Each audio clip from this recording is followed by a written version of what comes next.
We've got big news in the world of right to repair. For the first time, we had a landmark floor vote in the Senate, and our legislation overwhelmingly passed the New York Senate. The bill is passed. This is the first time we've ever passed a major floor vote like this, and it's a massive milestone.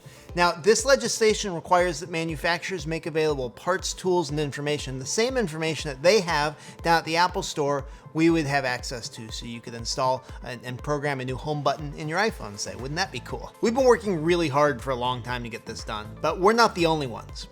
Anyone who fully understands right to repair and opposes it, opposes individual freedom. It really, honest to goodness, is that fucking simple. So really what we need at the end of the day is well-written, well-considered legislation that does not allow that anti-consumer, anti-competitive, anti-repair behavior that we've seen from so many companies, and that can preserve that ecosystem of right to repair.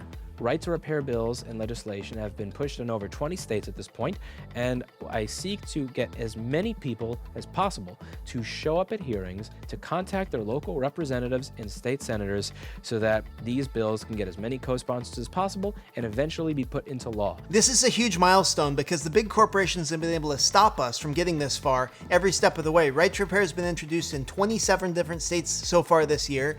22 of them are dead right now because Apple and Microsoft and Samsung were able to stop it. Unfortunately, this is the end of the road for New York this year, but our sponsors have told us they're going to pick this legislation right up again in January, and we'll be that much farther along having passed in the Senate. We've got this major validation from the New York Senate. We have the Australian Productivity Commission just released a major right to repair report. The US Federal Trade Commission has endorsed right to repair. So we're seeing all of these bricks laid in the foundation of this policy. We have overwhelming public support. We are on the cusp of getting this done. The momentum is really on our side with this, and we could absolutely use your help. Join repair.org and get involved with the fight today.